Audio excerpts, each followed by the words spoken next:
உங்களுக்கு வந்து பார்த்தீங்கன்னா, உண்மையிலேயே வந்து ஒரு ஒரு ஹாரர் படம் பார்க்கணும். ரொம்பவுமே வந்து நான் பயப்படணும். அப்படியே ஒரு கூஸ் பம்ப்ஸா இருக்கணும். ஒரு ஜம்ப் கேட்ஸ்லாம் வந்து அதிகமா இருக்கணும் அப்படின்னா, எல்லாருமே வந்து என்ன எதிர்பார்ப்பாங்க அப்படின்னு பார்த்தீங்கன்னா, ஹாலிவுட்ல போய் ஒரு காஞ்சூரின் படம் பார்க்கலாம், ஒரு அனேபிள் படம் பார்க்கலாம் அப்படின்னு தான் நெனைப்பாங்க. ஆக்சுவலா தமிழ்லயே வந்து அப்படி ஒரு படம் ரிலீஸ் ஆயிருக்கு. 2022ல ஒரு தரமான படம்.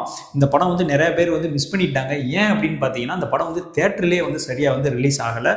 இந்த படம் வந்து டியூரேஷன் பார்த்தீங்கன்னா, ரொம்பவுமே அது கம்மி தான். ஒரு 1 மணி நேரம் 1 மணி நேரம் 45 நிமிஷம் அவ்வளோதான் வந்து இந்த படமே வந்து ஓடும்.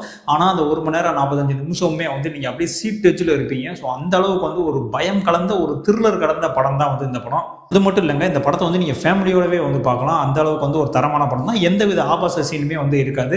ஸோ அந்த அளவுக்கு ஒரு தரமான ஒரு ஒர்த்தான படம் தான் வந்து இந்த ஹாரர் மூவி. என்னப்பா அந்த ஹாரர் மூவி இவ்வளோ பில்டப் தர அப்படின்னு கேட்டிங்கன்னா, 2022 ரிலீஸ் ஆன பூச்சாண்டி படத்தை பற்றி தான் சொல்லிட்டு இருக்கேன். இந்த படம் வந்து அதிக பேருக்கு வந்து தெரியவே தெரியாது. இப்போ வந்து பார்த்தீங்கன்னா நெட்ஃப்ளிக்ஸில் வந்து இந்த படம் வந்து இருக்குது, அவைலபிளாக இருக்குது.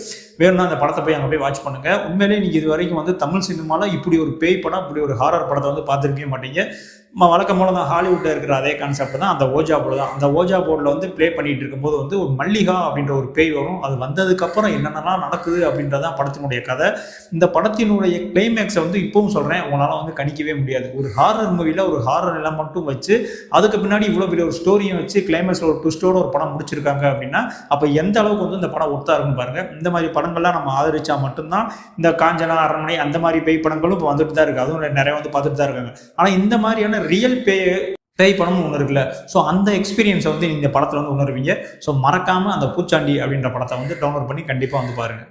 இது மாதிரியான மூவி ரெக்கமெண்டேஷனுக்கு நம்மளுடைய சேனலை வந்து சப்ஸ்கிரைப் பண்ணிக்கங்க.